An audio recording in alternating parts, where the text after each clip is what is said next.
Assalamualaikum warahmatullahi wabarakatuh. Kembali lagi bersama saya Regina Piwanda di pembelajaran bahasa Indonesia. Kali ini kita akan mendiskusikan dan membahas materi terkait media dan juga sumber pembelajaran bahasa Indonesia. Namun, kali ini saya tidak sendirian, tetapi saya bersama dengan rekan-rekan saya. Nama saya Fadilah Ramadan. Saya Revalina Rivaldi. Saya Nadia Nur Arifah.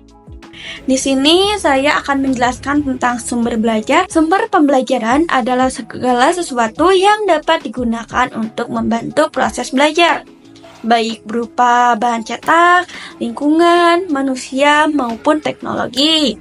Nah, yang selanjutnya ada media belajar. Media pembelajaran adalah segala alat bantu yang digunakan untuk menyampaikan materi agar proses pembelajaran menjadi lebih efektif.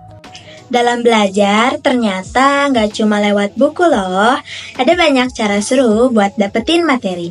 Yuk kenalan sama berbagai jenis media belajar yang bisa bikin belajar jadi lebih gampang dan juga menjadi lebih asyik. Yang pertama, media visual. Media ini yang mengandalkan mata kita alias penglihatan.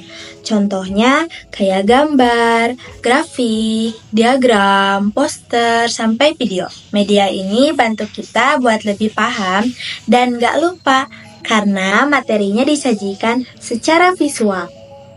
Yang kedua, media audio.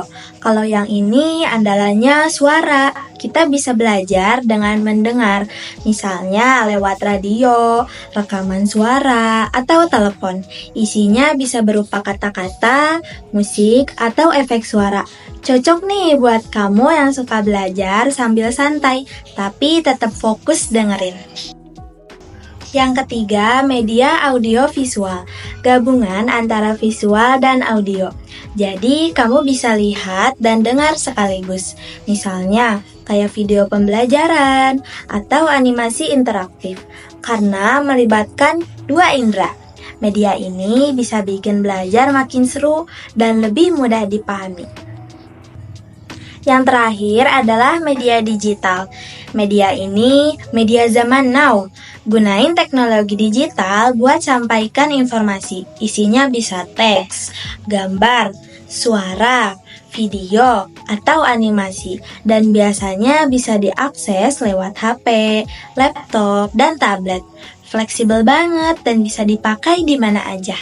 Akan membahas sedikit mengenai perbedaan kebutuhan siswa kelas rendah dan siswa kelas tinggi.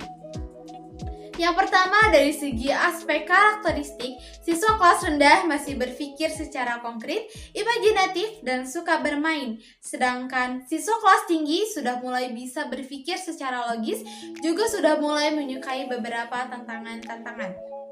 Selanjutnya, dari segi aspek berbahasa, siswa kelas rendah memiliki bahasa yang cukup sederhana dan cenderung lebih banyak pertanyaan. Sedangkan siswa kelas tinggi sudah mulai bisa memiliki bahasa-bahasa yang lebih kompleks. Selanjutnya, dari segi media pembelajaran, siswa kelas rendah lebih senang dan tertarik dengan media yang berbentuk visual, audio, yang tentunya disertai dengan beberapa permainan. Sedangkan siswa kelas tinggi sudah bisa belajar dengan menggunakan media dengan teks yang cukup panjang. Selain itu, siswa kelas tinggi juga sudah bisa diajak untuk berdiskusi dan cocok untuk belajar dengan menggunakan multimedia. Selanjutnya, sumber dari media pembelajaran Indonesia salah satunya adalah buku. Jadi, pendidik bisa menjadikan buku ini sebagai sumber dari pembelajaran bahasa Indonesia. Selanjutnya, contoh dari media pembelajaran bahasa Indonesia itu ada apa aja sih? Salah satu contohnya yaitu ada video. Biasanya pendidik itu bisa menayangkan video untuk pembelajaran bahasa Indonesia. Selain video juga ada infografis, ada poster, dan juga diagram untuk membahas pembelajaran Indonesia sebagai medianya. Selain itu, contoh lain dari media pembelajaran bahasa Indonesia adalah berupa media digital. Salah satunya yang telah kami buat yaitu ada media interaktif.